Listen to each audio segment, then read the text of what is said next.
Top Thrill Dragster is not getting reimagined by Zamperla.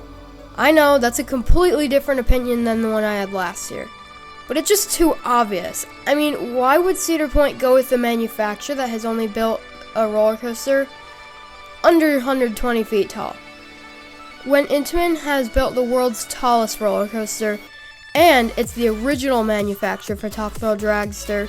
So it seems like there's no reason not for Intamin to be the one reimagining it, right?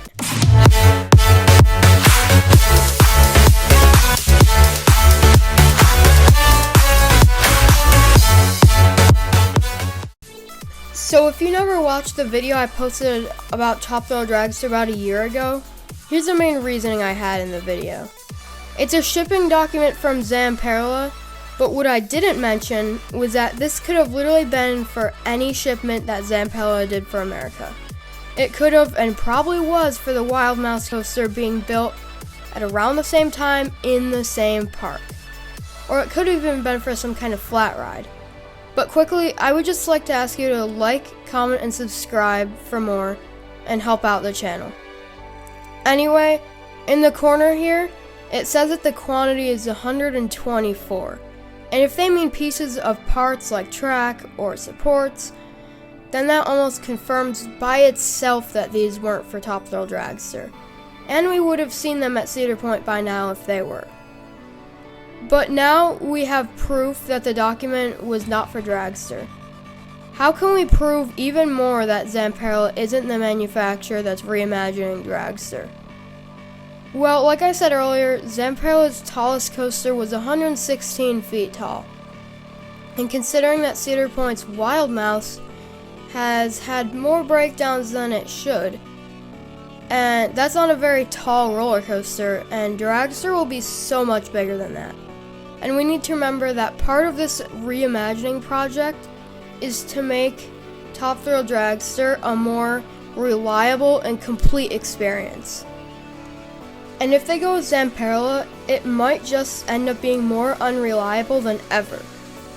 I would be shocked, and I mean very shocked, if Cedar Point announces that Zamperla got the job, but luckily there is an extremely small chance of that happening.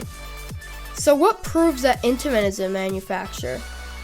Well, not only they are manufactured for the original coaster, but it also just makes the most sense. They're the only manufacturer to even come close to the 400 foot mark. The next closest is B&M with Fury 325, which is of course 305 feet tall. Not to mention, the footers in the ground, most likely spike footers, look to be very upscaled version of Pantheon spike footers. And yes, I do think they are definitely spike footers, not a second top hat. And that would be cool, I guess, but it's definitely way more likely for it to be a spike than a second top hat. And now let's talk about how tall I think it could be. Judging on how wide that huge triangle footer is, I'm thinking it could go over 500 feet, but I don't think Cedar Point is going to break the 500 foot height mark, because in a post, Tony Clark referenced the number 482. So I'm thinking that it will be the height of the spike, just enough to beat King Dakar as the world's tallest roller coaster. Now let's talk about the name and the theme. I think it's pretty well known now that it's probably going to be called Polaris and have a space theme, and it would definitely fit in perfectly with Magnum and Gemini, which also have a space themes.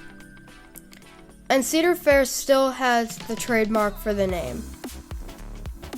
2024 is going to be a huge year for Cedar Fair. I'm hearing that they have $200 million to spend on new attractions at their parks. So I'm very excited to see how it goes for the new Top Thrill Dragster and all of the other coasters being added to other Cedar Fair parks. So in the end, if you enjoyed this video, please like, comment, and subscribe for more, and I will see you in the next video.